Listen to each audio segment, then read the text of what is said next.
Hello, everybody. If it's Wednesday, it's Warhammer. That must mean it's time for another episode of Warhammer Weekly.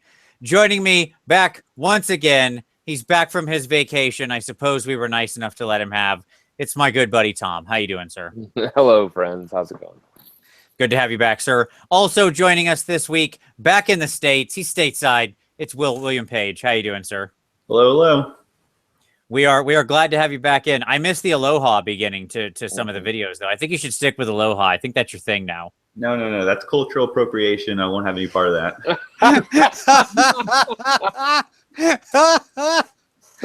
All right, fair enough. I accept.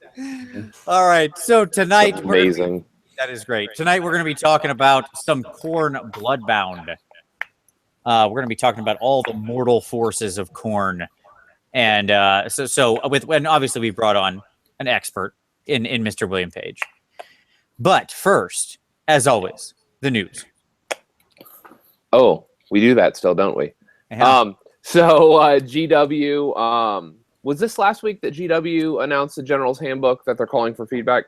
Yes, but it's worth mentioning again for sure, because you can still put up your feedback. And even though that thread is insane, It's so long. So long. I wanted to scroll back to the beginning and try to read all of it. I hit view previous comments until I got bored. And I was like, nope, I'm not. I wasn't to the end. I was like, well, we're not going back any farther. This is where I start. Yeah, and everybody's basically asking for the same things.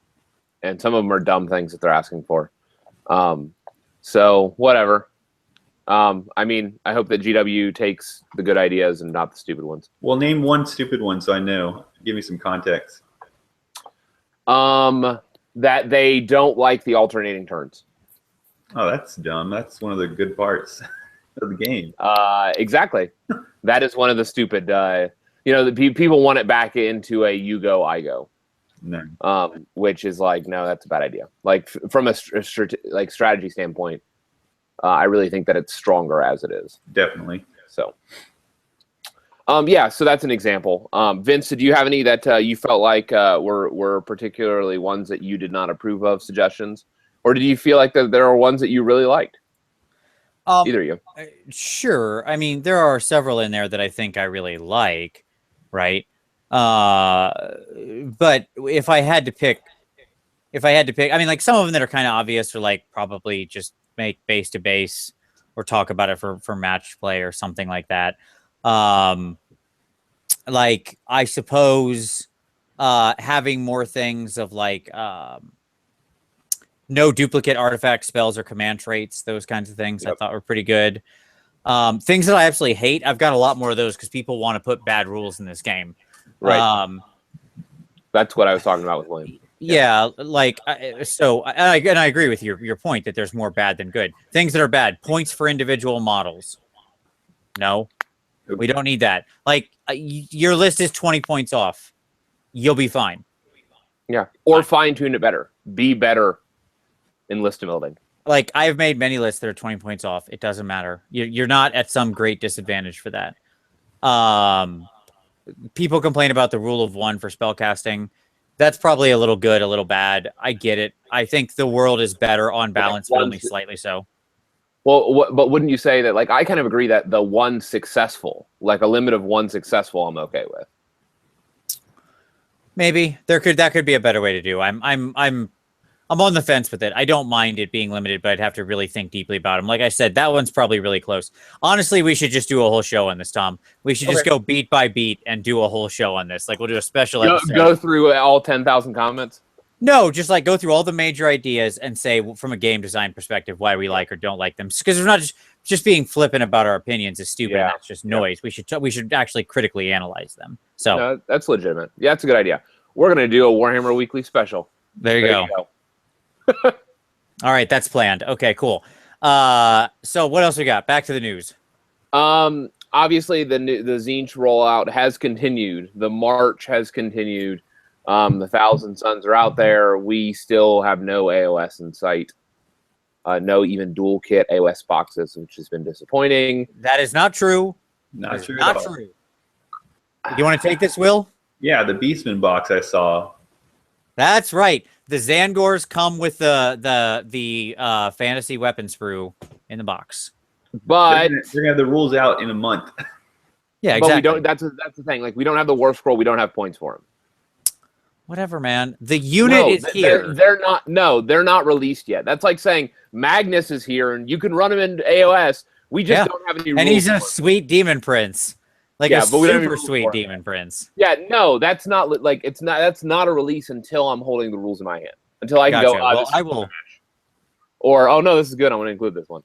You know, I will beg to differ because this is what makes my releases. The models are that's what does it for me. The rules will show up, or I'll just write my own. Yeah, and besides that, they do have rules. There are rules for them. They just don't have points for them. Right. And they're in weird numbers, or like 8s, and it's silly, or 6s. I'm sorry, it's silly. The character are in 8s. So yeah, I was surprised. Were you guys surprised that we didn't actually get to see the new Christmas boxes? Go on pre-order this week? I don't know the history of it, so it was... Do you mean like? Do you mean you're surprised they didn't come out on Black Friday? Yeah. The pre-orders didn't go live on Black Friday. So for those of you guys that don't know, we've been talking about the 4 new army boxes that are coming out. They've been confirmed to be at $170 USD. So friends, contact your European distributors and order through PayPal and have them shipped across seas because you'll save $45 value. I'm not going to do that. I'll probably if I was going to buy one, I would just buy it at a store that has it at 20 or 25% off, since you can, get that in a lot of places. And I'll get it more or less immediately, but I'll spend $10 extra. Or you can $10 extra dollars. You really think that it's $10 extra? So if you got 20% off, of the 100 British pounds, you're going to pay $100 USD. Oh, you're saying if you got also 20% off at yes, Element Games or somebody. Yes, Sure. There are UK distributors. Oh, sure. Then you definitely break out. But then I still got to wait and pay shipping and stuff. It seems like a long way to go to order from. It's crazy. I'm just saying, like, oh well. Anyway, so those are coming. They didn't go on pre-order on Black Friday. That surprised me. I don't know if it surprised you guys, but that was a little bit out of left field. I anticipated they would be there. Did you guys pick up anything on Black Friday? You put any orders in? Any good deals? Nothing. Not a thing. Nobody had anything that interested me this year. Yeah, I bought from Tabletop World.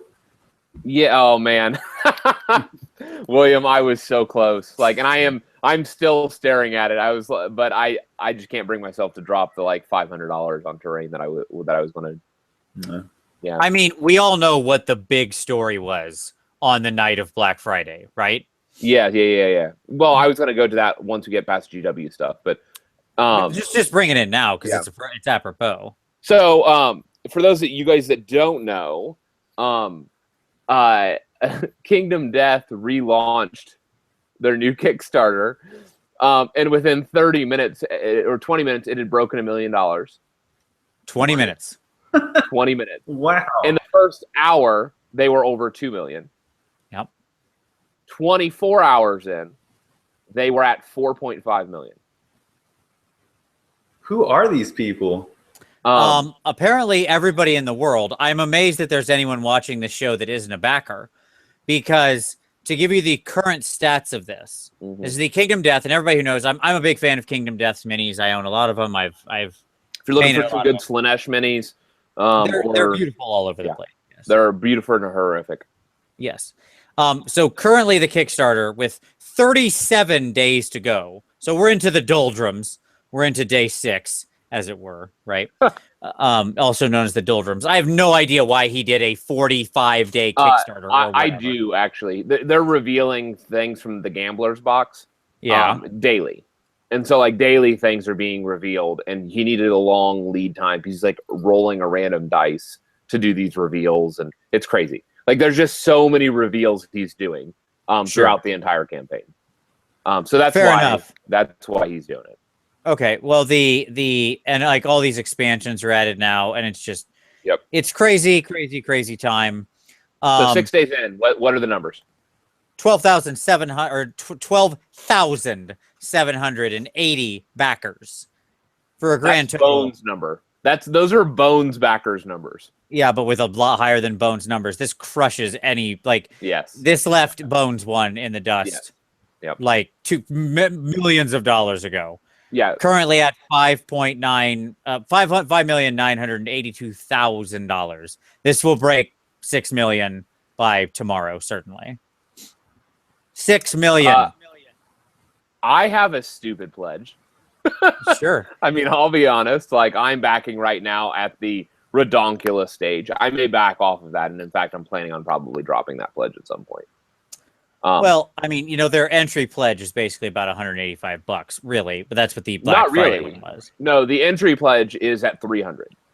Fair because enough. that 180 pledge is for people who already own the game and are just getting the update. Upgrade. Yeah. If you don't own the game, your entry pledge is $300. Sure. And if you want all the expansions, all the old expansions, in the game, your pledge is at $700. It should also be stated that you're going to pay shipping, like the actual shipping cost of wherever you need to go. Hundreds of dollars. Yeah, to ship this. Like, there's no cheap shipping, and the delivery date for this is December 2020. No. No, not the whole Kickstarter. I understand that. I know how it's spread out, Tom. I get it. Yeah. There is a big long chart that says, like, we'll ship this. Our target is to ship this in wave 1 here and wave 2 here, and it starts in 2017 and goes all the way to 2020. I know. That's what you're going to correct me. I understand. All their current content, which anybody that's backing that's getting into the ground level, they're going to have their stuff shipped in the summer. Is all that they're just reprinting current content. Sure. So that first wave gets launched out in 7 months or whatever. Is Keanu I always thought he was just like a guy who made these on his own. Yeah. Is that still the case, or is he like a company? Well, no, it's a dude. And that's he has a team. Like, he has a team. Like Adam has a team. But it's still a fairly small team. And what basically happened was the Kickstarter launched in like 2012, the original one. And he way underestimated cost for shipping. And so in order to keep the business afloat, he released a bunch of additional models, and these kind of like these pinup models that don't have rules. And that's what they've become known for, is these like very like aesthetically pleasing kind of pinup, like risque models. And those are just like, that's what he sold to keep the company afloat, and ended up like investing an additional like some ridiculous amount of money, like 30 grand or something like that of his own money in order to complete the first Kickstarter. But he's clearly solvent, at this point, like he's figured out the numbers. And at this point, he's just reprinting that, like for this initial wave of his expansions and his boxes and stuff like that. He has his numbers. You guys should try to interview him and have him talk about that. That'd be interesting. Yeah, Adam. Yeah, it's an interesting board game for those. For those that you guys don't know, it's a board game that involves both like hunting, like it's hunting a monster. So it's like a kind of it has a tactical phase. It has a civilization society, because the whole point of the game is you're building a village in this nightmare landscape. And so it has like a civilization stage of like building your village and unlocking stuff and crafting items, and then like hunting monsters and then the actual combat of the monsters. So it's a really fascinating. And the idea is that you build your miniatures, like they have tons and tons of sprues of different armor types and stuff like that. And you equip your miniatures as they are, like you're provided all of that stuff to equip your miniatures as they are equipped in the game. So you can continually update your minis with how the minis are equipped in the game. Cool. Yeah, it's a really, like, it's a neat concept. Yeah, we should move on, but I'll throw the link down below for anybody who's interested in giving it even if you just want to look at the pledge levels and marvel at this thing and watch it as it grows. Yep. But there you go. Okay. Well, continue. You guys may not have, but I invested heavily on Black Friday. Picked up a bunch of stuff that I didn't have. I pulled the trigger on Iron Jaws. So this was the disappointment. I did. So I'll have a 2,000 point Iron Jaws here in a week or two. Once that other Christmas pre-order comes, I picked up my Getting Started, and Like again, Warstore was at an initial 10% off. You know, it's hard to say no to that. Picked up a fat mat. Yeah, there was all kinds of deals going on. See, I found it was very easy to say no. Like I just did it. There it was. Look, I'll do it again right now. Nope. Look how easy that was. That was so easy. It's so easy. All right, continue. Okay. Other news. Adepticon, a new event was announced. The Games Workshop Studio Preview. And here's the quote from the description. Find out about all the new exciting new releases Games Workshop has coming over the summer. This is happening at the end of March, by the way.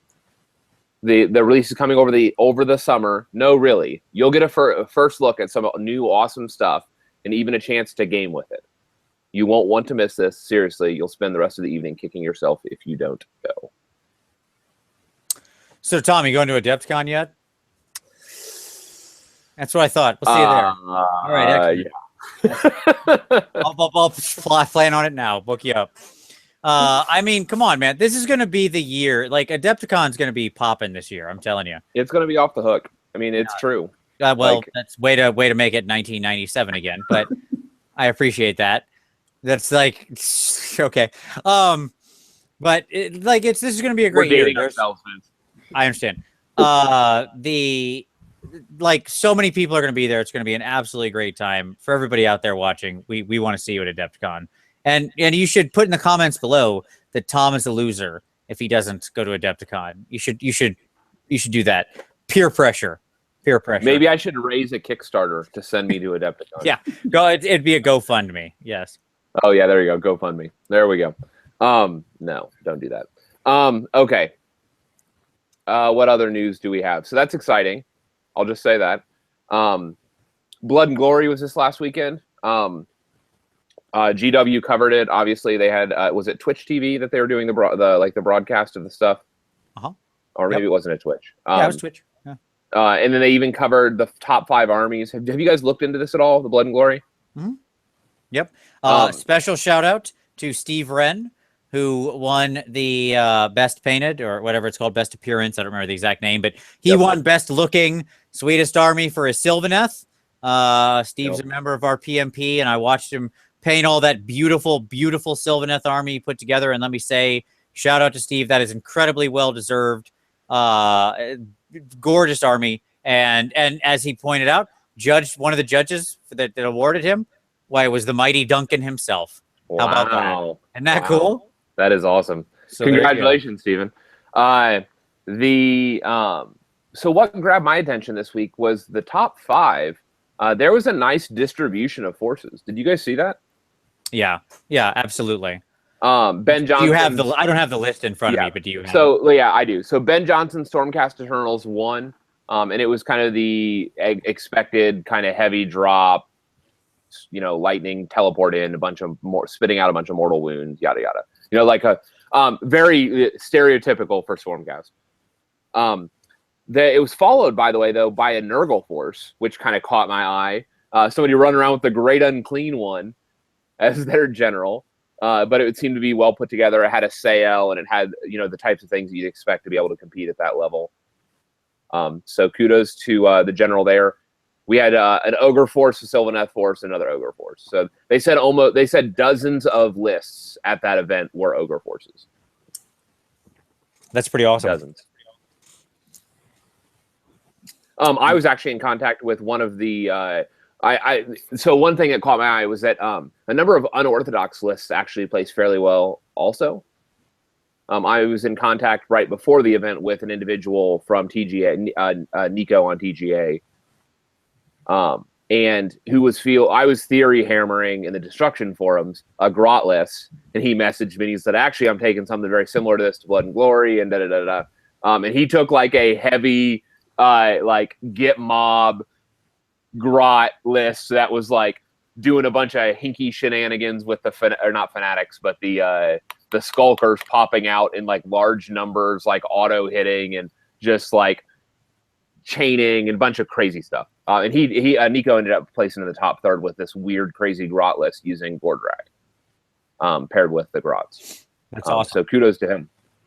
Yeah. So it's encouraging to me that we're seeing some of these unusual lists show up and perform well, even in kind of this high, the higher competitive stuff. I think 75 teams maybe came to Blood and Glory or so. And then I'm obviously bearing the lead here. The big news this week was the new rumor. So it looks like there's a victory, by the way, let me just say this, for us over and against Andy and Rem. Oh, geez.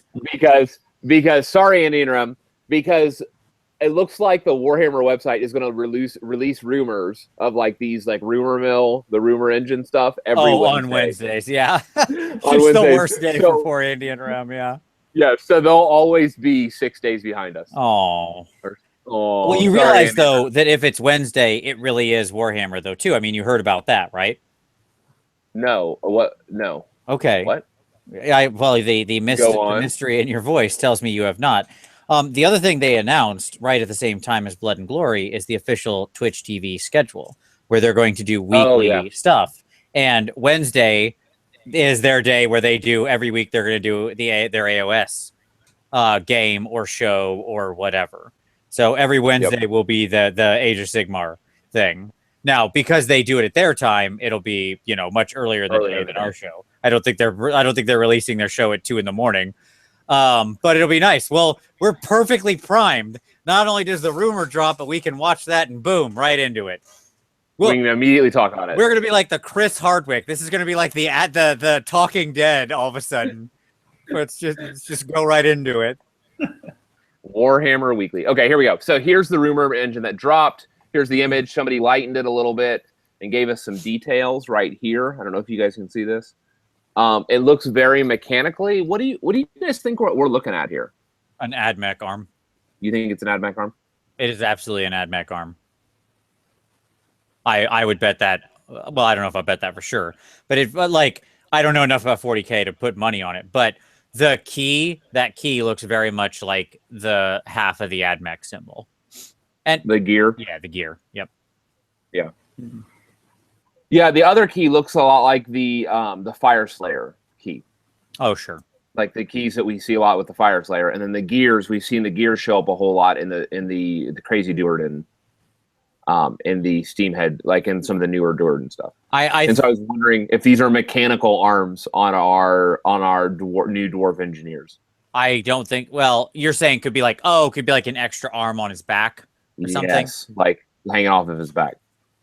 Like off the power armor. I was gonna say no way, but I'll give you a solid 10-to-1 odds. Like I think that's wrong, but only at like a 10-to-1, not like the 5,000-to-1 I was gonna give you originally. When I was thinking it was his normal arm, and there's no way a dwarven cyborg would have that weedy of an arm.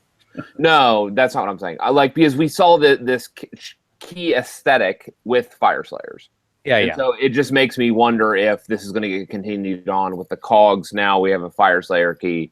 Could this be something there? It's likely AdMech, certainly. But I don't know. What do you think, William? I'm going to say AdMech. It's too scrawny. Mm-hmm. It has that scrawny AdMech feeling, right? It really does. Yeah. Like they have all those weedy little arms, like the creepy crawly in their force. Yeah. That whole army is just weedy arms. Just a bunch of dudes who only hit leg day. They're all skipping their arms. Full credit to the guy who lightened that image. Like that is some great, Photoshop or whatever wizardry there. It's fun. I feel like that dude. He would be on he'd be great on CSI. That's what that is right there. Enhance. Yep. So now we also have, moving on to 9th Age News, Tabletop Miniature Solutions have released their Kingdom of Aquitaine campaign. Vince, do you want to take this? I do, very much. So I have a couple things I wanted to say about this. Yep. So first off, they're up to the point where they've got a lot of good miniatures in the range unlocked, but there's still a lot more good ones to unlock. Yep. Go out there, support this guy. This is somebody following his passion and making great miniatures. and doing it for awesome stuff. For all of you who lament the discontinuation of the Bretonian line, check it out. Check it out. The link will be down below for the Indiegogo. He's already passed his funding goal. He knows he's doing the project. It's just a question of whether or not he does, every single miniature. And I would rather see a much nicer, fuller line. And as a slight aside, I was talking to him actually before the show, and he mentioned that he's going to be running a little contest and giving away basically free miniatures, like one free miniature for people as part of the campaign. If you pay the shipping, like you can even see what he's doing and stuff like that. You're basically end up paying the shipping. I don't know all the terms of it, but what I will say is free Bretonian character in this guy's awesome work sounds pretty freaking sweet to me. So go check out the Indiegogo, subscribe up to like the newsletter and stuff so you know when these things happen. Give it a backing, throw a little money at it. The reality is, you're going to get delivered product. It's going to be on time because this guy has already delivered one and it was on time and the sculpts were good. So, it's really that type of thing. If you have any interest in it, go check it out. There you go. And like I said, link will be down below. Multiple Kickstarters and Indiegogo links down below. All the links. All the links. All right. What else? Is there anything? You got any other news? Not really. Trying to think. You shouldn't be just ruminating on it. That's why we write this down beforehand, no, Tom. I don't think so. All right. There you go. So that brings us to our so I think that means it's time for some pick of the week. So Will, what do you got, brother? What's your pick of the week you want to share with the audience this week? I'll go last. Oh, well, we have the guest saying they'll go last. I don't know if we can stand for that. Judges? All right, they'll allow it. The Germans were really not about this, though, so I just want you to know that. Okay, Tom, your pick. Tabletop Tactics. It's a large, predominantly 40K YouTube channel. Has just done their first AOS battle report, Stormcast Eternals vs. Death Rattle. It's a solid battle report. I want to encourage you guys to check it out.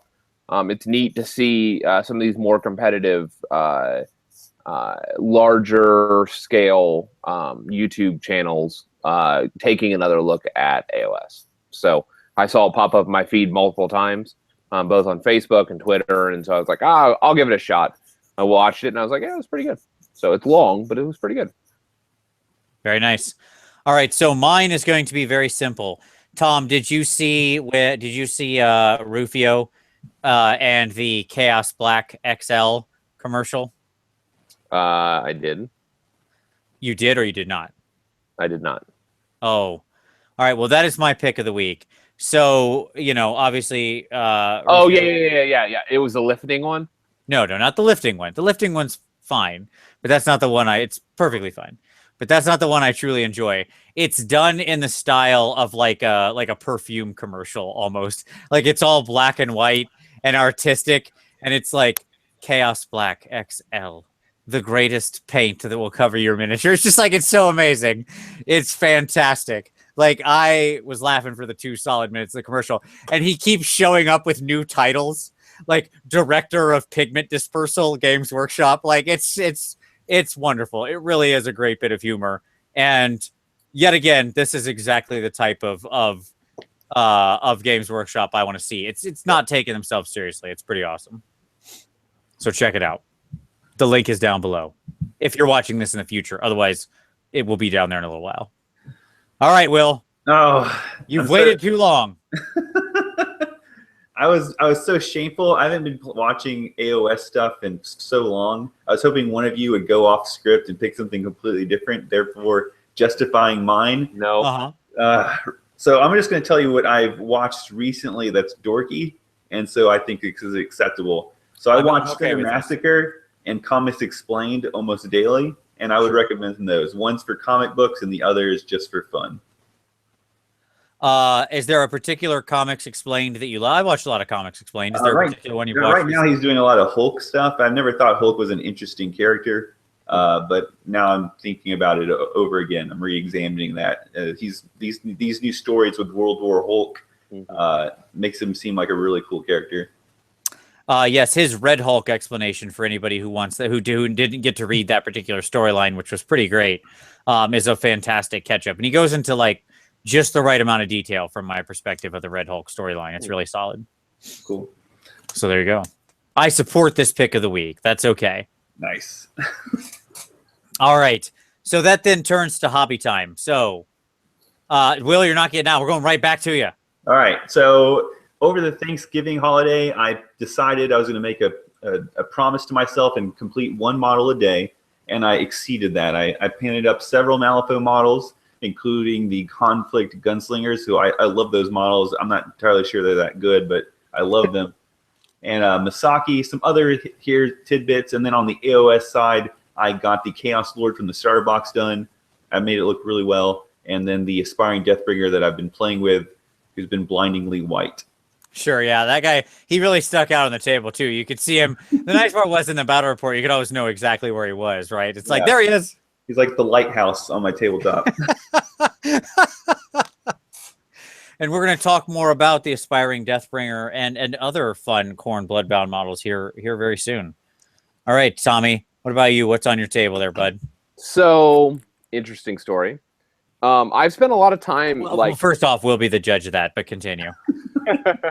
I've spent a lot of time this week actually going through all of my Dark Elves and packaging them up, because it looks like I'm parting with a large portion of my Dark Elf force. But beyond that, as Vince, as you know, I've been plaguing you with lists and lists and lists of doing some theory hammering for Holy Wars coming up. And so I'm on like iteration number like 37 maybe of my current list. And I think I finally have it. Like, I think I'm done. Like, I'm locked in. I feel really good about where I'm at. And so now, like, I'm like, okay, now I just need to build the rest of these models. So there'll be some kit bashing happening. There's all the bits have been ordered at this point. So lots of cutting and gluing, and I'm working on basing material right now for a unit. So very nice. Well, I finished up both of my giants for this month's Budget of Sigmar like 10 minutes before the show started. I have all my photos of them taken, and I'm going to put them up right after the show. I'm just going to be under the wire for my own challenge, but that's all right. And so I'm turning to just some fun stuff now. Specifically, I'm turning to this guy, which I'm very excited about. I don't know if you can see him or not. Okay. You see that guy? Is that a High Elfax? Yes, it is a High Elfax. Boom. It's quite an eye you got there. But this is the Pumpkinhead Knight who was from ReaperCon 2016.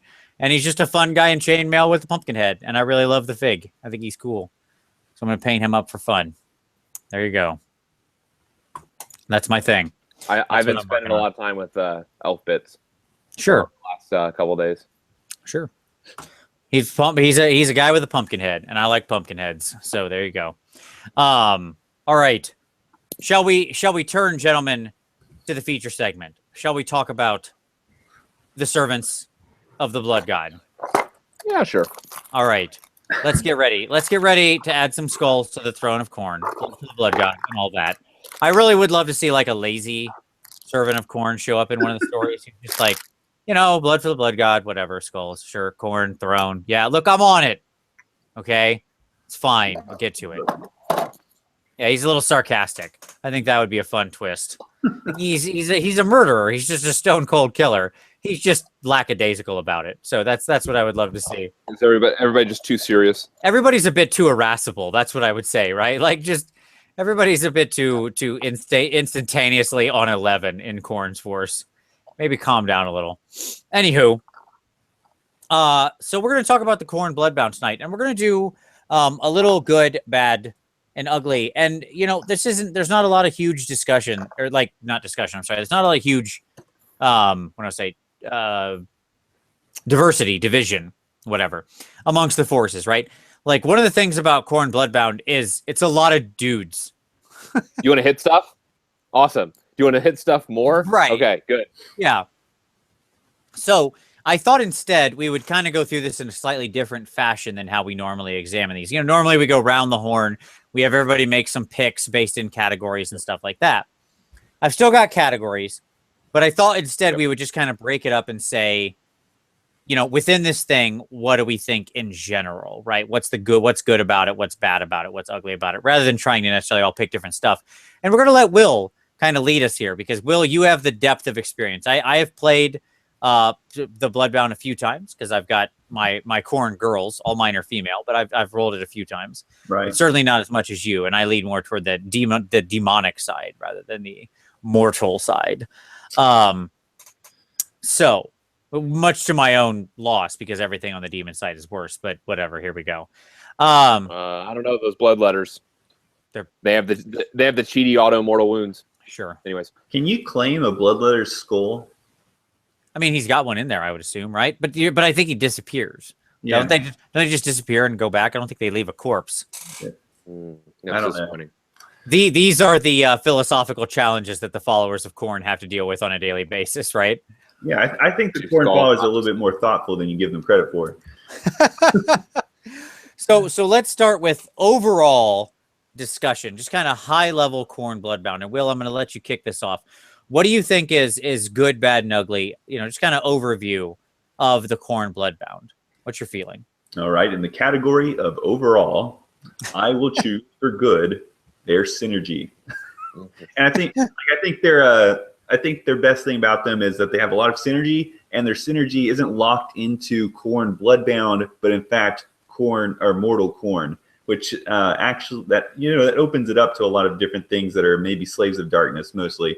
And there's actually some models where their synergy is just Khorne, which unlocks demons and some other stuff that I don't want to talk about right now. But there's one other thing that it influences, which I think is really cool. It's like a gold nugget hidden out there with all those war scrolls.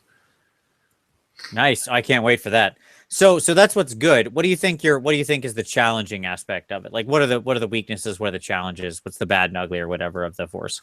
Well, if I were a competitive player, I think one of the bad parts is that there's a limitation on characters.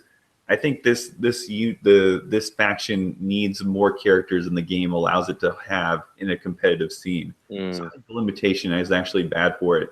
And then as far as the ugly is concerned, I picked the Khorgoth model.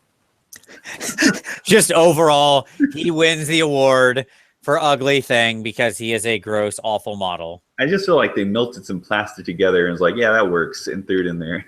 Like, he's not ripped enough. He's too nurgly for Khorne. Like, I don't understand why. Like, what happened? What happened there, Khorne? Like, does he just not go to the gym? It's weird looking, and the pose is static, and there's only one pose. It's just, do you think they're even going to, I don't even think they're going to release a box for it. I think it's forever that. Yeah, which is really disappointing. I'm going to talk about this with monsters because I am actually quite in favor of the Khorgoth as a unit. Yeah, I saw the rules. It's pretty good. So that's an understatement. Sure. So the argument being rules. We'll get there. We'll get there. Okay. Yeah. Tom, do you feel much the same when it comes to good, bad, and ugly? Or do you have any other things? So the good, I would say, I agree with the synergy 100%. Like I think that's something that it's doing well. I would say that the bad is it is hyper one-dimensional. There is almost not another force that is as one-dimensional as this Khorne force.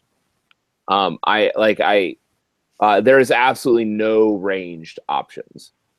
And in fact, I've been building out some lists for a Khorne force just to kind of be able to put 2,000 points down. And I've almost come to the commitment now that I'm probably only going to field my Khorne Bloodbound with Legions of Azeroth. So with Chaos Dwarves, going like 50-50 for the Chaos Dwarves to do the other half of everything that the Bloodbound don't do well. Just because they're just so one-dimensional. So that's my bad. And then my ugly is, man, if you get a full strength unit of Reavers, even just the ghetto Reavers, fully pumped up, and ram them into a unit with first activation, it's going to be ugly. Just the amount of attacks that they're dishing out, or hell, even a five model block of Khorgoth from their battalion, where they're each pumping out eight attacks per model plus all the bonus attacks from all the supporting heroes. It's just like if any of those get into a unit, it's like something's going to explode. So that's the ugly part, is what they do to things when they're at full strength, hitting them at full speed. All right, I like that.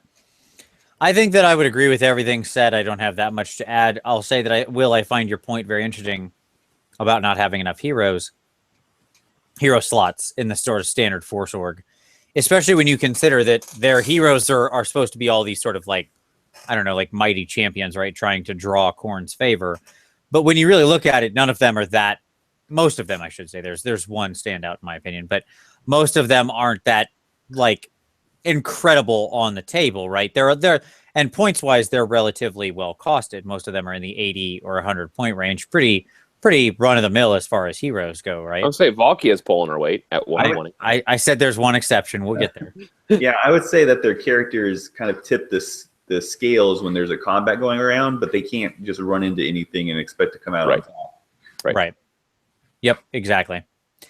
All right. So speaking of characters, let's just jump right into that. Let's get into some nitty gritty. Now this is actually a fairly rich section of the army, right? Like characters, but also redundant because like, there's a lot of dudes on foot. Is what yeah. Well, no, but even that, like it's dudes with same abilities. Like they have 2 or 3 units that are literally identical abilities with just different attack loadouts. Sure. Like they're very stormcasty. Well, which makes sense, I suppose, given that they're the sort of dark mirror, right? Yep. Yep. All right. So, Will, what do you got? Good, bad, ugly on your characters? Well, for good, I listed them in my top 3 favorite characters out of them, which I bring in basically every game, which is the Blood Secretary, because he is the heart of the army. Can we all just agree that the Blood Secretary is the best hero in the army right now? Is anybody going to dissent from that opinion? No. Like you're going to put 1, maybe 2 in every army. And the fact that it works across chaos, it's like you can buff demons and stuff with that too, right? Yeah. So, okay. We're all in agreement. Yep. Go ahead. Keep going. To me, number 2 is Fatty McFat, the Bloodstoker, just because that 3-inch thing is amazing. And then my personal favorite, just because it looks amazing and because I actually think it has one of the most dynamic powers in the game, is the Slaughter Priest. I love him. I love the big axe Slaughter Priest. I wasn't too sure about Age of Sigmar. I was getting into it regardless. But as soon as that model hit, I was like, man, this game is going to have such a great look. And I was in. Well, he has a very unique ability. Like he has a very unique loadout ability because he has infinite unbinds. Yeah. Well, and he also has the pull. Like he also has the taunt ability where he can force. That pull is like that's so cool. I just wish that becomes more relevant in the game. Like there's more things that do things like that. It is such a powerful ability, that pull, right? Yeah. Because again, because it is so rare, and the way it can move the enemy out of their position, it's crazy. When we were going to put things in perspective, when we were going to Holy Havoc, Vince and I, when we were building our force, and it was based on war scrolls. Okay, so this is not a point base; it was just a set number of war scrolls. That Slaughter Priest almost made it into our list because of that pull, because of the uniqueness of that ability. Right. Yep. So what don't you like? What's your bad, and what do you think is what's your bad? What's your ugly? I thought the bad was the combat prowess of the aspiring Deathbringer.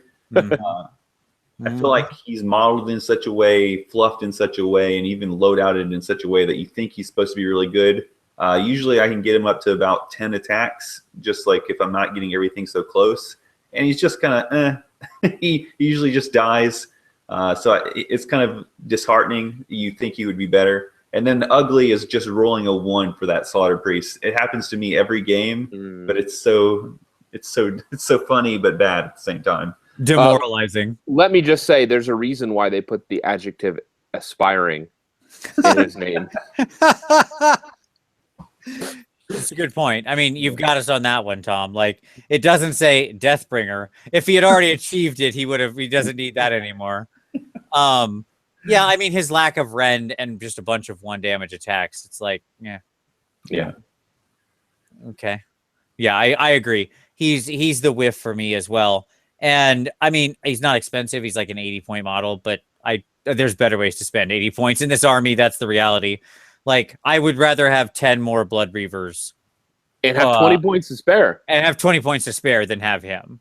Right? That's what it comes down to. Yeah, that being said, I bring him all the time. Sure. Fair enough. Tommy, thoughts? What do you got? I'm so sick of all of the people on foot. Like, so that's my bad. Is that, like, I look at it and I'm like, I can have one mounted hero. Yeah, your Khorne Lord on Juggy. Like, that's it.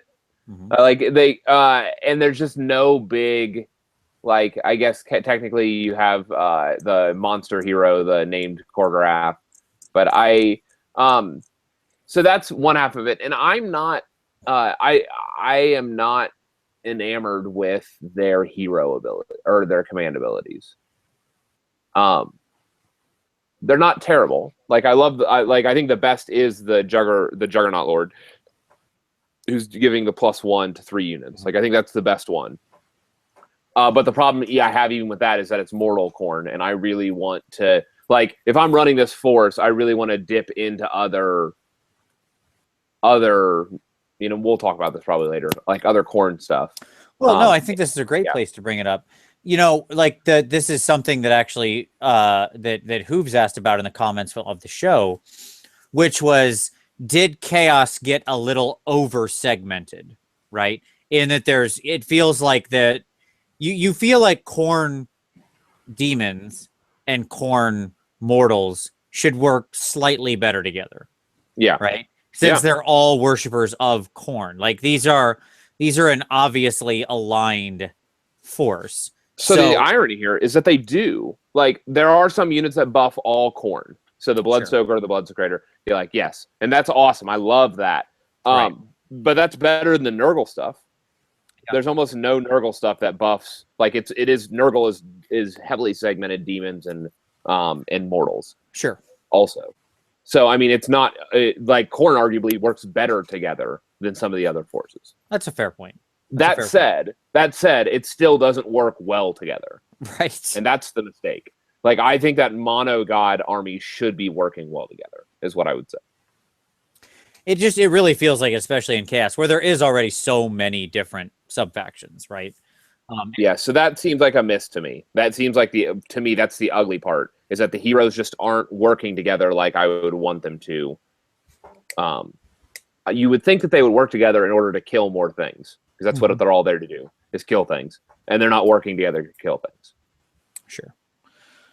So my good, I've got a couple of hidden gems I want to bring up that didn't get touched on, but in the characters section, and that is Volkia and Scylla, whatever his name is. Volkia standing out just for being like the Rend Neg 2 in the army, right? Yep. And hitting for like 6 attacks with a Neg 2 Rend. She's a cheap demon friend. Like, yes, that does D3 damage on the charge. Like, who also flies. She's more mobile than anybody else. Like, she's great. She has Bellacor's combat profile on a charge. Right. Yeah, absolutely. And, she's also rocking a 3-up save. Let's not forget about that. Ain't nothing wrong with a 3-up save, 2-inch range. Like, she can be hitting over the top of other intervening models. She's pretty great. And at 120, I'm not hating that either. Like, she's a pretty darn good deal for 120 points. Again, at half the cost of Be'lakor. Sure. Now, I mean, obviously the thing with her is like both the people I mentioned, neither of them have command abilities, right? Right. But she's a beater. She is. And it's the same with Scylla, however you say his name. I don't know. But dude's 100-point, 8 wound, 8-inch range, average of 9 attacks, maximum of 14 attacks, model. All those attacks have some kind of rend. They're all neg 1, right? I would call that not too shabby overall. And he has a true 6-inch pylon where he can like jump intervening models. and he doesn't have to pile in toward the closest enemy. Yeah, his is very impressive. Like, he breaks the rules. Yes, he breaks the rules. People that break the rules in interesting ways, that makes them, your stock is rising there, number 2, right? So, like, when they're trying to protect that squishy wizard nerd behind the line, this dude really can jump that 6 inches over the line and just punch that nerd in the face. And I appreciate that. So, I think this dude's, and he also unbinds and stuff, so blah. But, like, that's the story of several things. He's a beater. He is. And I like both of them. They honestly, the two of them impressed me. Like, the command abilities don't pay the weight on most of these models for the difference in butt kicking ability, right? It's true. All right. So let's turn to some battle line, right? And so if we're talking about Khorne Bloodbound, really what that boils down to then is 3 things, right? So Blood Reavers, Blood Warriors, and the Mighty Skull Crushers that go battle line if you're Khorne Bloodbound and you've got the Lord on Jugs, who you just said you like, right? Yeah, but let me point out that, like, a number of the other models don't have Bloodbound in there. So, for example, the Korgorath, even though he's in the Bloodbound list, doesn't have the Bloodbound keyword, and so he kills Allegiance. That feels like a bit of a misprint, being that he's, like, in the Bloodbound book. In the Bloodbound book. Yeah, Yep. I feel like I And wouldn't he's in the bust Bloodbound anybody. list. I feel like we could apply some common sense there and be like, yes, you can still have Bloodbound Allegiance when you select the Korgorath. That's a theme they repeatedly say in all their FAQs. Use common sense. Yes. Well, I feel that could be heavily applied here, being that he shows up in the app under that group. He's in the Bloodbound book. He was released with the Bloodbound in the starter box. I just feel like we've got some reasons to believe he belongs in the army. So, if somebody tried to bust my chops on that, I would probably not want to play that person. That would be my response. So that's our battle line we're talking about. I don't think we're going to get all 3 categories out of there, because I think all of these have, honestly, some value. Well, would you consider other mortal like things as potentially battle line? Yeah, so let's Chaos Warriors and Marauders would also exactly. I want to swing this over to Will, because I know he's somebody who does use Chaos Warriors frequently that are marked. So, Will, take it away. How I approach this was I picked aspects about the battle lines that were good, bad, and ugly. Okay, so nice. Out of those 3, really. So for the good, the Blood Warrior's ability to do wounds out of sequence is what I think is really good. Whether it's the Blood Warrior dying and attacking afterwards, or if you're taking the Gore Fists and they block something and they inflict a mortal wound against you, that's what makes them so good, really, is to do these wounds outside of combat. And then the Skull Reapers do the same thing, even though they're not battle line, but that's why I like them too. For the bad, I really can't get over the fact that the Blood Crushers only do I think 1 mortal wound or D3 mortal wounds, regardless of what that is, no matter how big the unit is. So whether it's 1 Blood Crusher or 30 Blood Crushers, it's only going to ever be the same. So I don't like that. So I consider that a bad thing. And as far as ugly is concerned, I know it's part of the main rules, but sometimes it just gets silly when there's no interaction whatsoever with the Blood Reavers and a terrain piece. Like I understand they have no armor save, but sometimes when I put them in a castle, I mean, I could easily come up with some home rules, but it's just funny to me that they could be inside a castle and they don't have an armor save whatsoever from the arrows being shot from the other side of it. So that's what I think is ugly.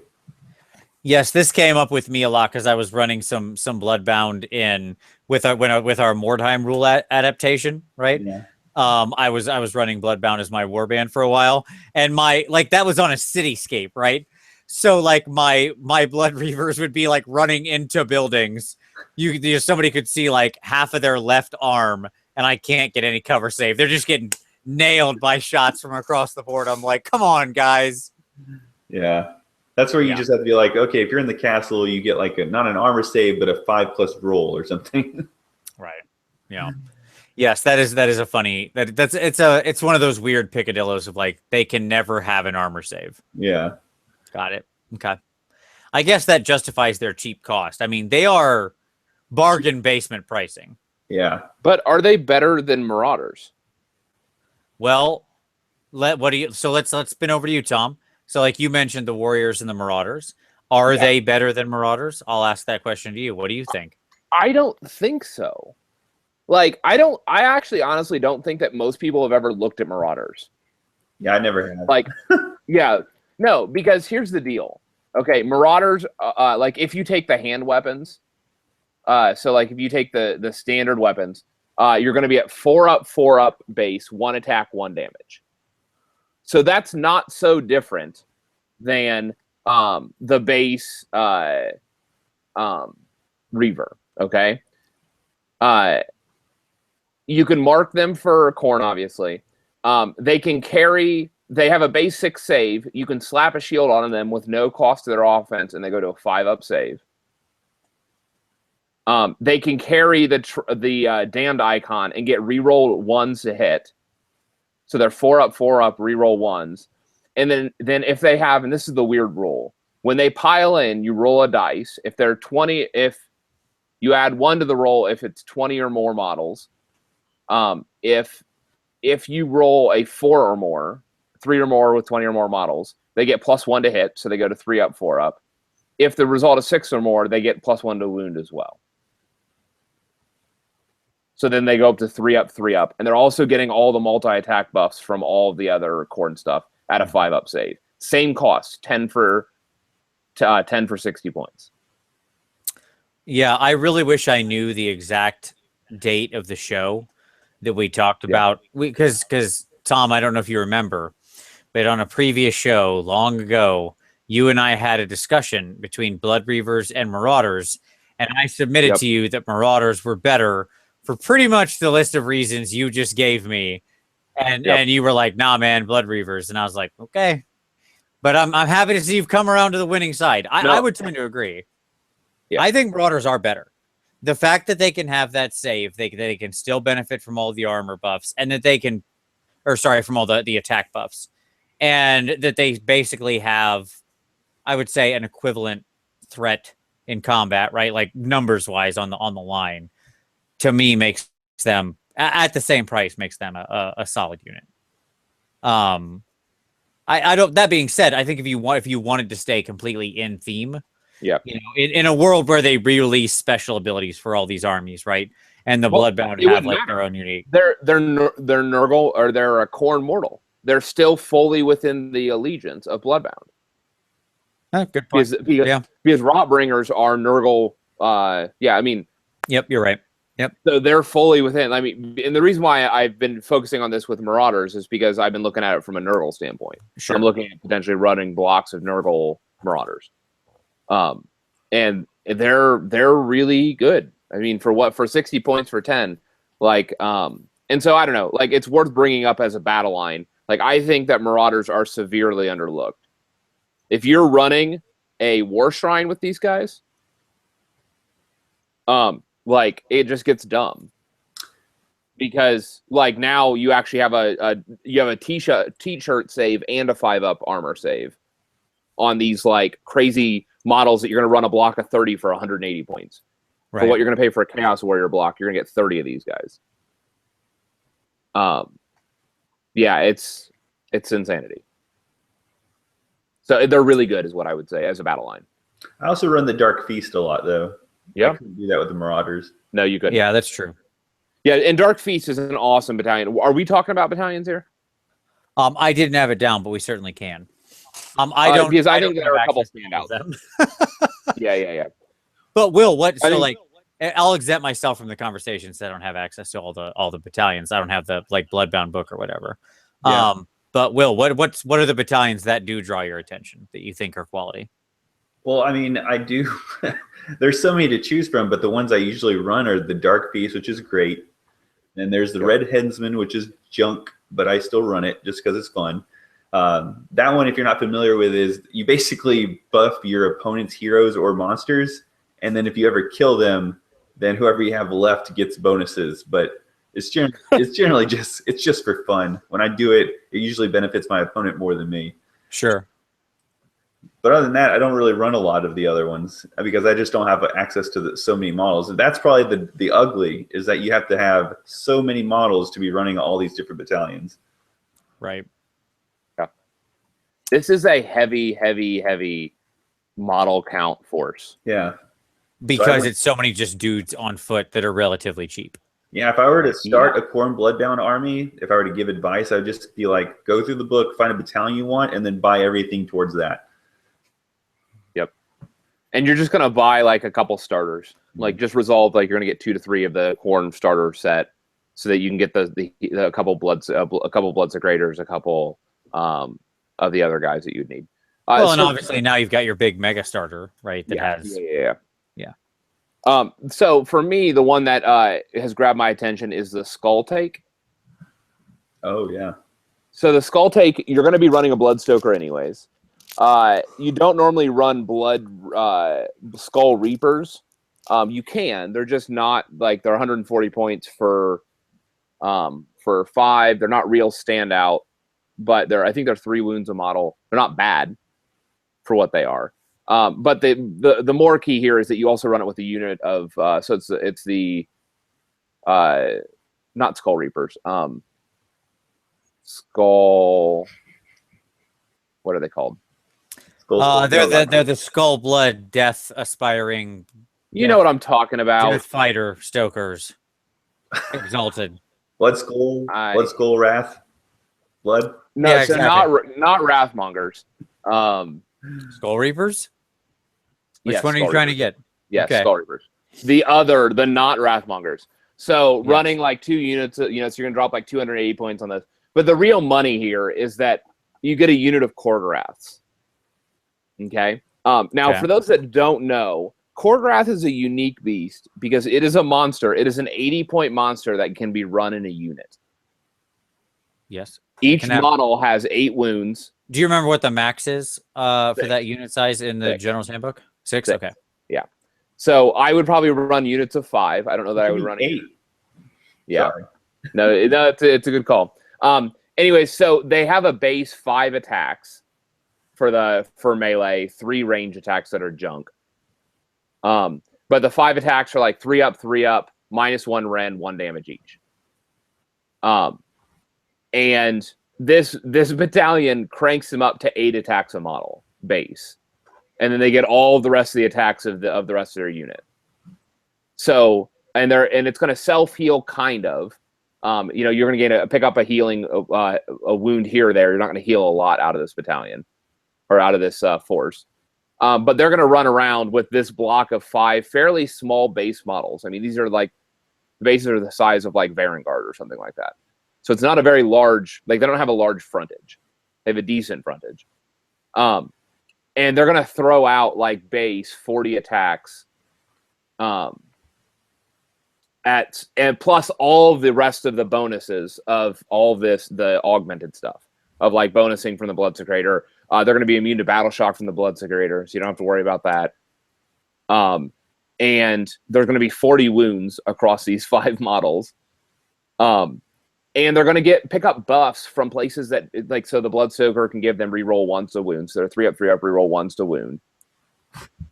And like most people don't realize this, but you could run a Throg, and give Throg gives chaos monsters reroll 1s to hit. Yep. So they're 3 up, reroll 1s to wound, reroll 1s to hit passively, with not requiring a general to do this. And a block of 5 of these guys, and they are just going to eat. Like people are going to be like, oh, okay, Korgorath, whatever, and they're going to walk through a unit. They're going to walk up and 1 round a monster when they touch it. And to me, like that's 400 points, well worth it. I like it. So that is some real sick tech you put around one of the ugliest models that has ever come out of right. And nobody's running that. Like everybody got their starter and they just like put them on the shelf and they're like, whatever, Korgoraths, I'm not going to run this stupid model. And they're running Blood Reavers. Like everybody's doing it. But like put 5 of these bad boys down in a unit, throw Throg and a Bloodstoker at their back, and watch what happens. Do you need another Korgorath? Because I haven't even put mine together. I will take any Korgoraths that people don't want. That's what I'll say. We'll post Tom's address in the comments below so you can just ship him. That's probably a bad idea. You can send me a message. I can only imagine the other things that I would get in the mail. Sure. All right. So, as I said, I don't have all the battalions, so I have nothing smart to add. So we will move on. So I've got a thing here for just others, right? Because there's obviously one of the things this army has in sort of, just in spades, honestly, are kind of like unassigned things, right? Just stuff. Just stuff. This army just has stuff in it. So your Wrathmongers, right? Your Skull Reapers, the Skull Crushers in almost all scenarios where you would use them, right? Because it's going to be pretty rare you honestly get to turn them battle line, to be completely fair, right? So what out of the group of sort of unassigned, what's your thoughts on that stuff? Now, Will, let's talk about Wrathmongers. What do you got? Let's. I mean, we all know this conversation is going to come to Wrathmongers, but I begin however you want. Your category again. I went with something. I thought you meant like other, like as in etc. Oh, okay. No, go for it. Hit me with what you got. So I picked for the good. I picked the Call of Archeon, the little short story. Yeah. If none of you have read it and you guys want to see a more dynamic Khorne character, I definitely think you should check out that. I named my general after him. His name's Ushkar Mir, and he hates Khorne so much and wants revenge against him so much that he took the path of Khorne so he could find him and kill the god. So I thought it was a really interesting story, and that's what I picked as good.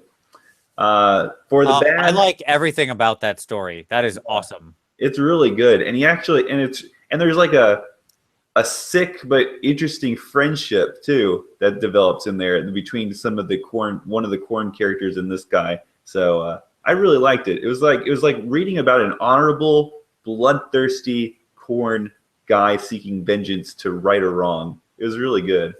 And GW doesn't make good literature generally, in my opinion.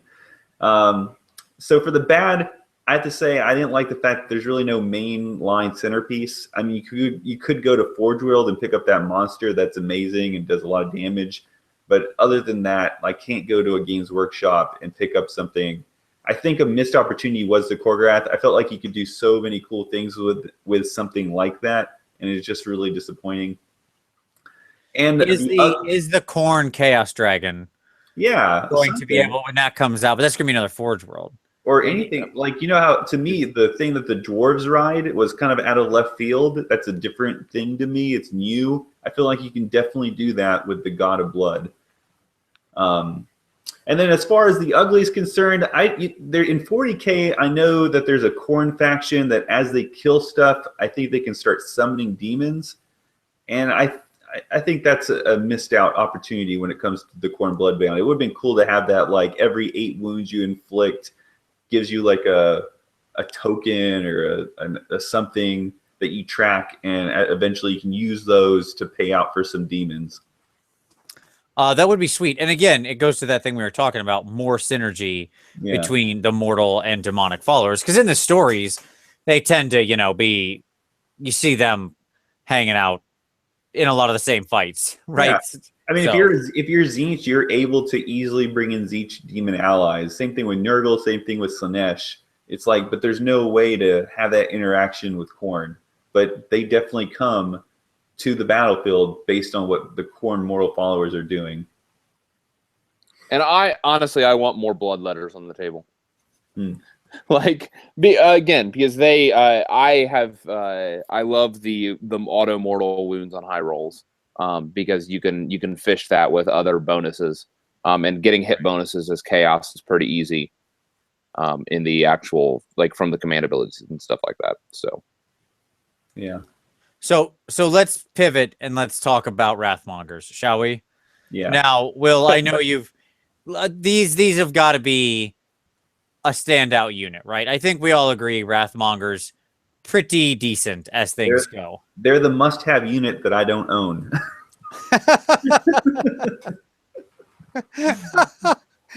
All right. So what are your feelings on the Mongers of Wrath? We'll start out there. Give me your breakdown of them. Why to explain to the uninitiated into the ways of the Blood God why Wrathmongers are so dangerous. I mean, I read every time somebody has asked me or I've seen a line like, "What should be the first thing I buy?" I'm getting into Khorne. It's like Wrathmongers, and I don't own them.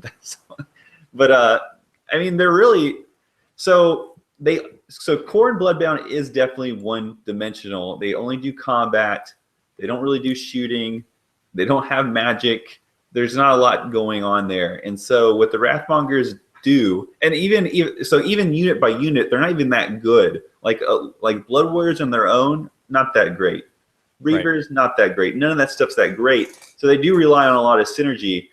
And the numbers. And the one thing that works against them is something that's actually really good on its own, like a monster or maybe some elite infantry. And that's where the Wrathmongers come in.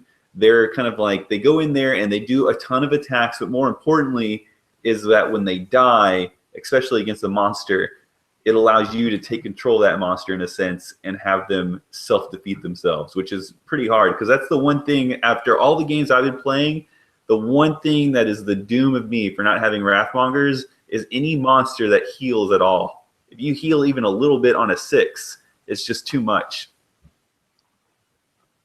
Right. And obviously their ability, the way they're doing that, is that Blood Fury ability, right? Right. So when a Wrathmonger dies, as you said, you pick an enemy. And this was always the threat at Holy Havoc recently. Like, there was a lot of Wrathmongers everywhere. And that was the anti-Archaon tech. Yep. Right? Because Archaon will turn the Slayer of Kings on himself. Because you take the model, if a Wrathmonger died, and you say, okay, run your whole attack profile on yourself or your unit. And 2 6s a wound will auto-kill Archaon because of the Slayer of Kings. Yeah.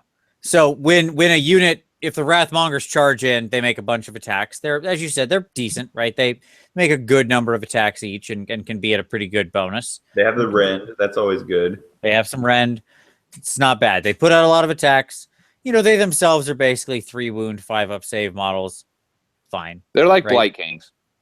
Yeah. They're the Khorne Blight King version, yes. But then obviously then the enemy attacks back and slaughters some of your Wrathmongers because they're not defensive in any way, shape, or form. And then they end up murdering themselves back. Yes. Yep. I think you're absolutely right. Like, it is the scariest thing in the universe to those glass cannon units, right? That are just like all offense. To like a Hellfire Dragon or whatever he is. Like, watch him just wreck himself. You know, Archaon, anybody like that. Surprisingly, one of the funny things I saw was that Mourngul's still not afraid of Wrathmongers. They'll chew right through a unit of Wrathmongers because Mourngul's can't even kill themselves. They're so invincible. It's so true. But everybody has those now. I see online. They are well. That's because they're really good, and I'm glad to say I called that. So you know what else? You know what else is probably not good for Wrathmongers, and I only have this experience because I played against it a lot. Are Jordan, who can reroll armor saves. So if you go against things that are like 1 wound character, like models, and they can reroll their armor saves, that actually would probably hurt Wrathmongers. So they're not the answer to everything.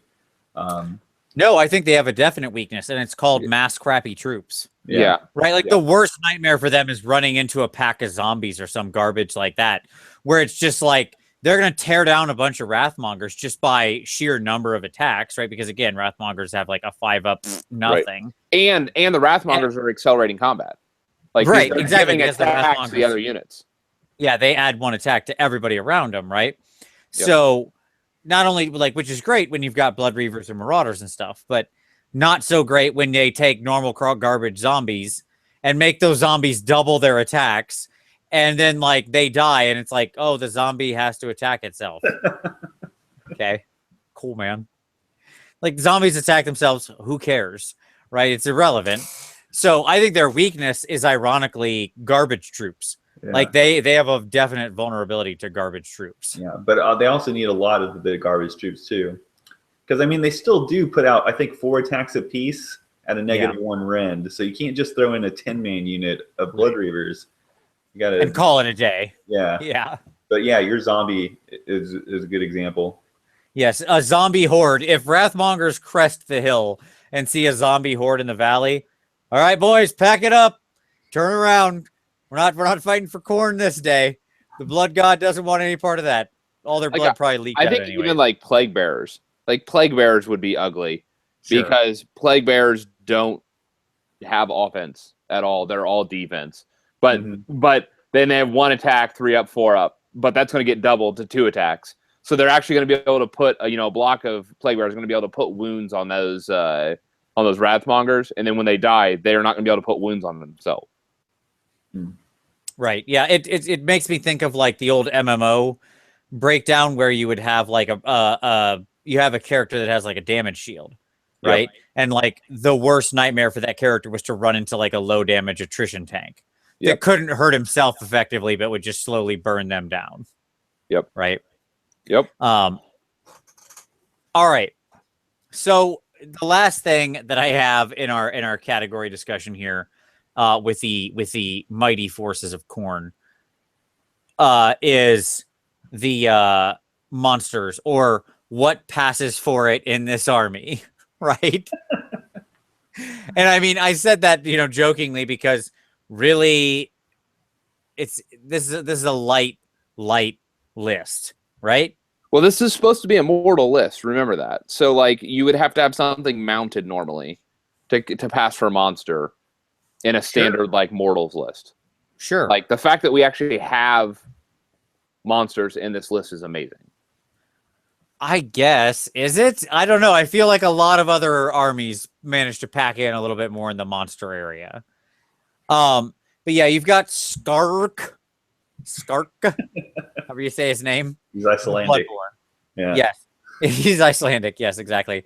Mr. Giant, the giant Korgorath, which, by the way, as we all know, this guy was not a Korgorath in his initial design, right? Like that was a different model that was being designed what he for a was? different purpose. Go ahead. He was the Kadai Destroyer. Correct. Yeah. Yeah, he was the Chaos Dwarf Kadai. And then somebody was like, "What are you doing designing a Kadai Destroyer? That's not a real army." And then they were like, "Let's give this to Khorne let's give this to normal Chaos a real army." And so hence he became Skark, the Bloodborne. Well, I'm going to be running my Legions of Azeroth with my Bloodbound, so it'll be appropriate. All right, so here's my question, gentlemen: is Skark worth it? Okay, understanding that this guy. Points? 500 points. Nope. I've only glanced at his profile, and I can already tell you the answer is no. Let's do some let's do some quick numbers here. He's got 1 ranged attack, so we can ignore that because anytime you have 1 ranged attack, I don't care. It's gonna miss too often. All right, next up, his brutal blades, which are his main melee attack, which goes down in number of attacks as he gets wounded. Always terrible when you lose number of attacks.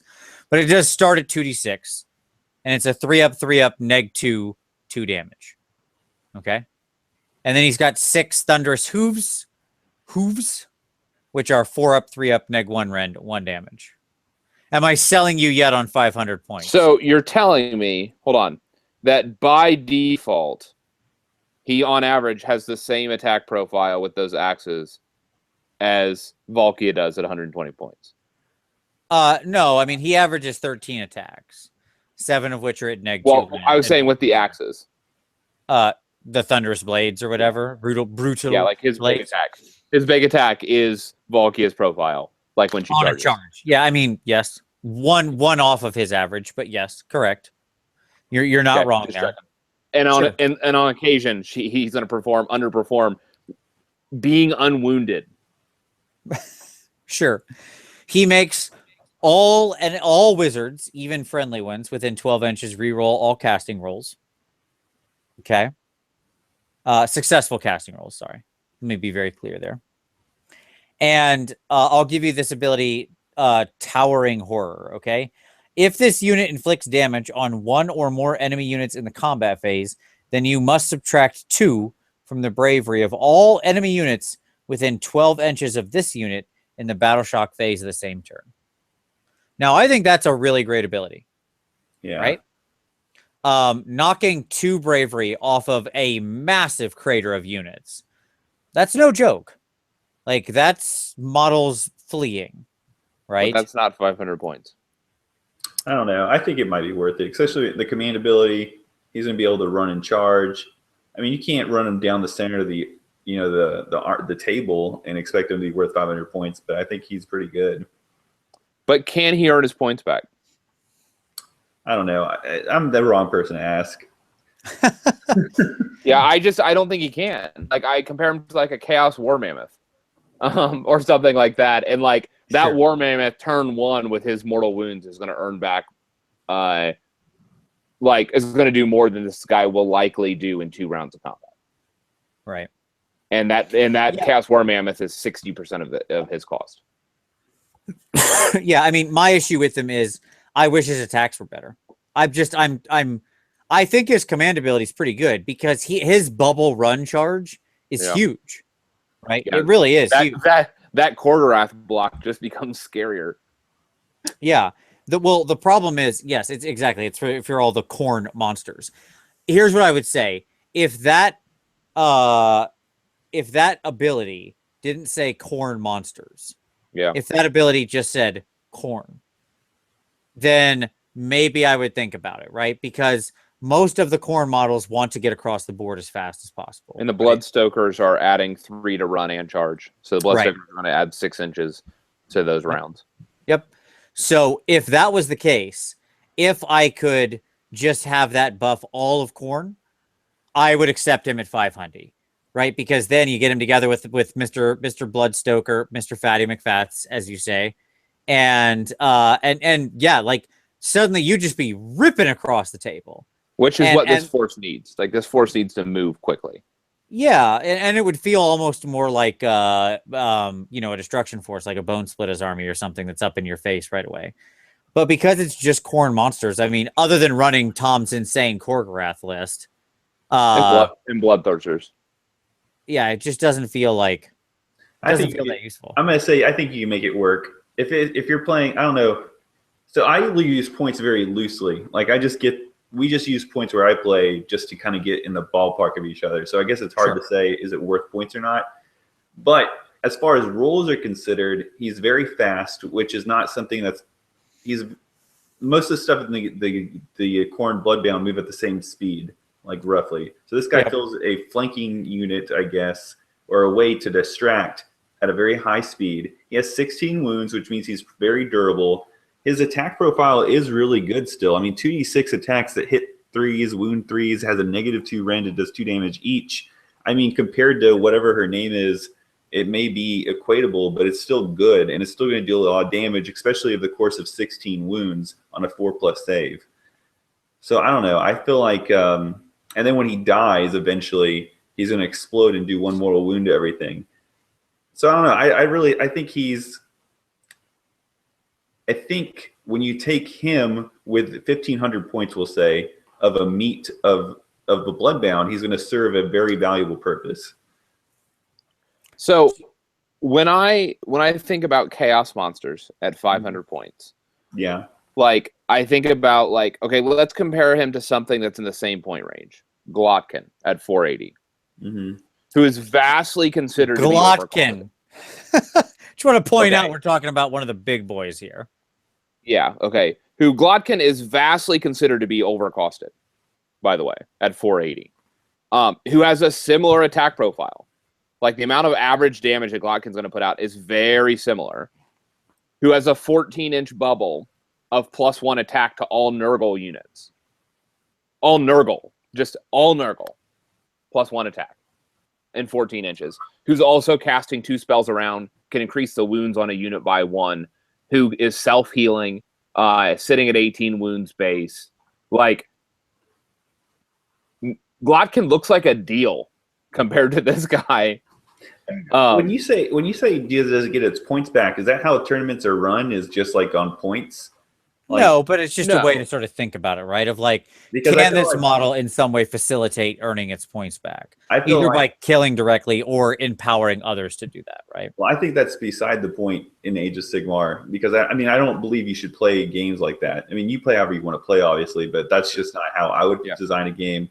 It'd be more around a mission of like, you need to accomplish this. And I think in that realm, then he definitely fulfills a point. fulfills a purpose. He's very fast. He's very durable. He's going to cause a commotion away from or intercepting the enemy to allow you to get the points you need as far as missions are concerned.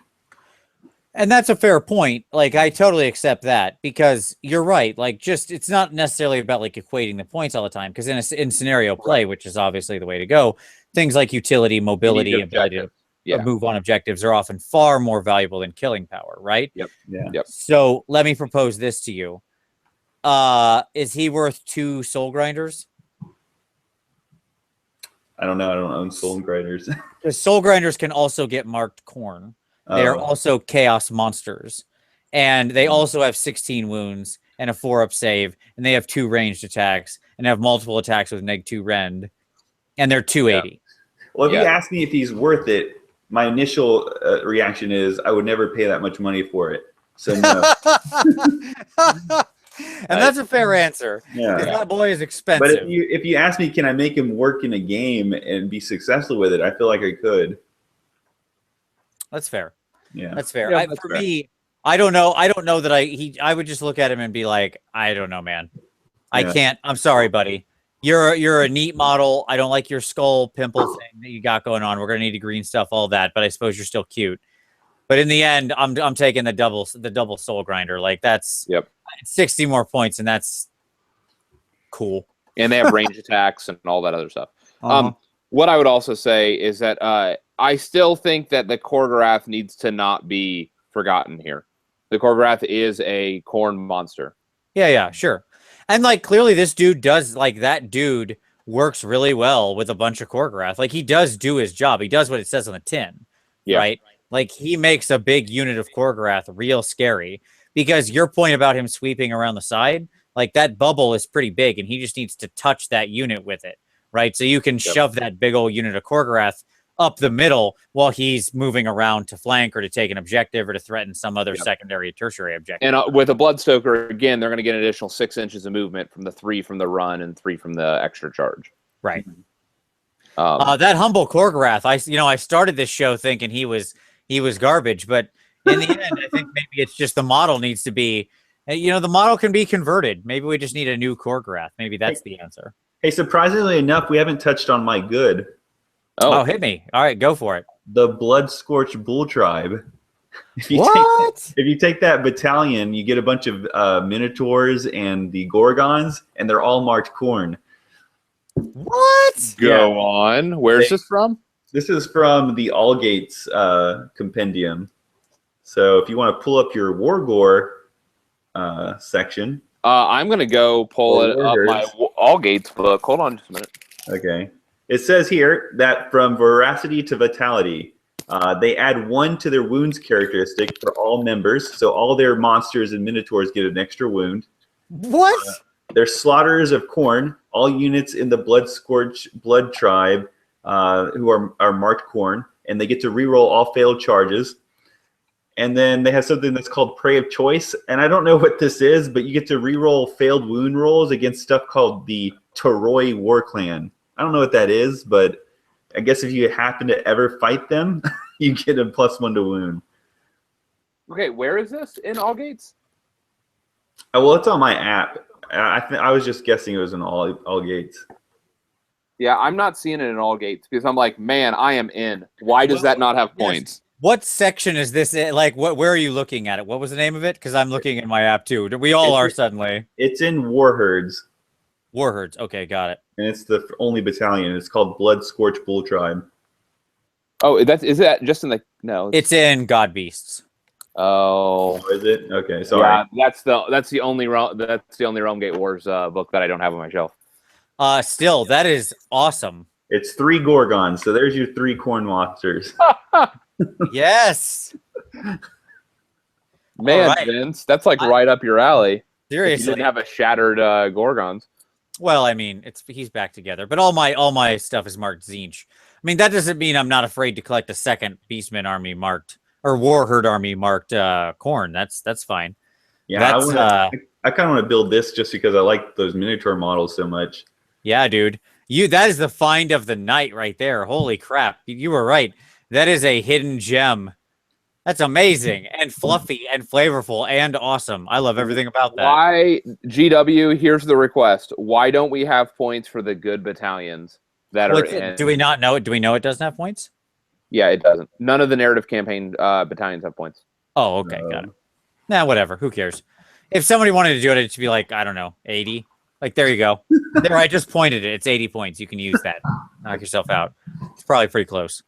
Like, it's going to be 60, 80, or 100. So I picked the middle one.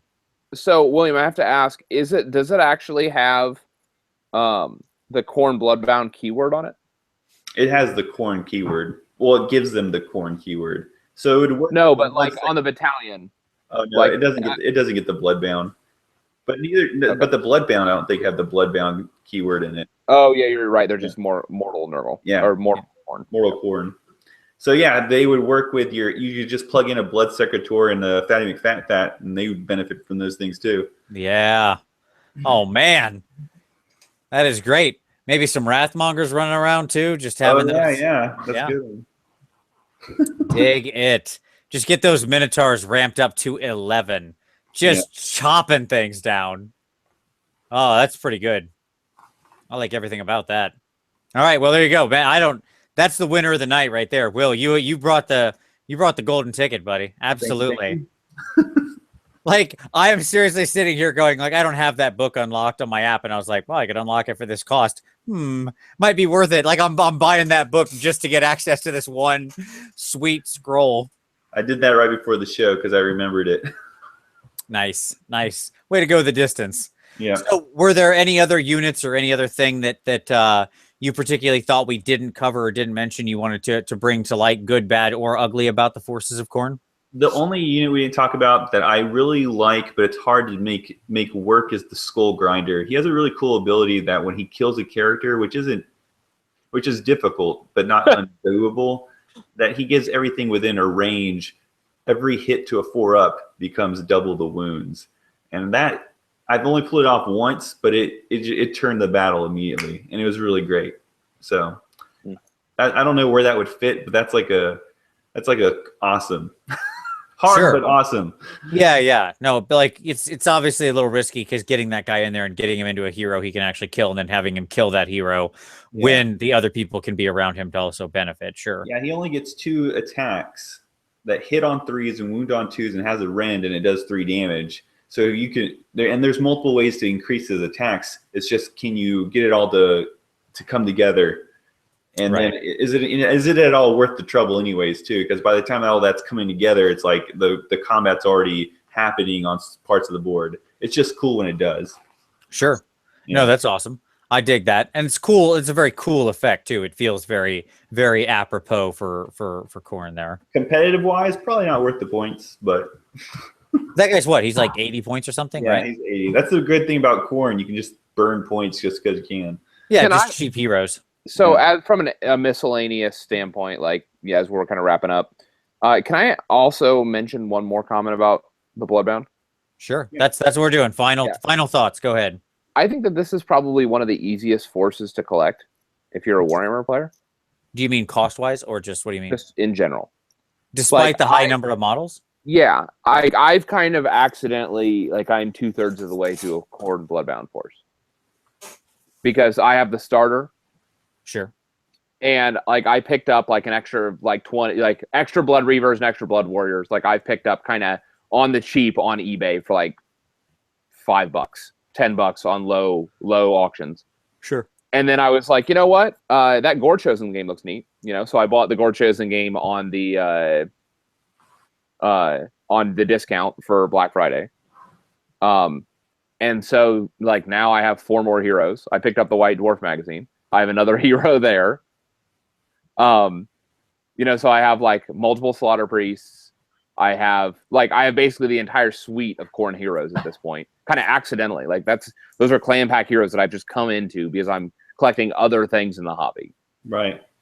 Well, it's a good point. And they've also got a good starter box, a good mega starter box. They have all the little getting started boxes, the additions to the companion boxes. Certainly this is a very well supported force. I mean, I don't think we're shocking anybody with that, right? Do you guys think that, and this could be the end too, do you guys think that they will release any sort of single miniature like they did for the Stormcast again? Or do you think we're pretty much done with the Khorne Bloodbound? We could get it named. Yeah, I mean, I wouldn't write it off completely. Like, who knows? You could get one. I think at most you'll see one or two interesting ones over the next year or two. But I feel like we're more or less at the end of Khorne's road here, right? Like we're just gonna spin into Tzeentch time, and so I think Khorne had his fun, and now it's like, all right, upward and onward to the other Chaos Gods. I think there's always going to be one of the Chaos Gods, rotating probably year over year. Yeah. Right? Yeah. No, I agree with that. And that makes me happy because that means we're 3 years away from Nurgle getting anything. I hate that. Yeah, I know. Like, Nurgle is not going to get anything for a long time, and it makes me sad. But what I will say is that I suspect that I think we're going to get the Khorne Dragon, because we're getting so the line from Forge World is like Legends, AOS Legends or something like that, which are like named characters. Like, you'll notice we got like a Legions of Asgaroth, like a named Bull Centaur. We got a named Korgorath. And the next is going to be the named, like, some probably named general on a Khorne Dragon. And so it's probably going to be sweet because that dragon is like the size of freaking. Also, that's going to be like a bajillion dollars, but it's like going to be like $250. Right out of the gate. I think you're way undercutting how much that is. I think he's going to be like, what was the dragon from Lord of the Rings? What's his name? Smaug. No, Smaug is like $500. I think he'll be like Smaug prices. There's no way. There's no way he's going to be that much. He's that big. He's like Smaug size. So just saying. I like wouldn't the Toad Dragon, like Tamerkin's Toad Dragon is huge. Huge. You're talking about the thing that we saw at Holy Havoc, that yes. the Tamerkin himself? Yes. He's way bigger than that guy. No way. Okay. All right. Cool. So I'm just saying, don't be surprised if that Khorne Lord's got quite a price tag on him. But still, he does look like a sweet. I'm glad I don't collect Khorne. But what I would say is that you say after talking about how much you own. I don't collect it. Just happened to own a bunch of it. I don't know what happened. That was exactly it showed up in the night. The Khorne gnomes brought it into my house and put it on the shelf. I don't ask what they're doing. Well, then that's my point. Is that I accidentally have come into a mostly full Bloodbound army. It's not. I don't think you know what accidentally means.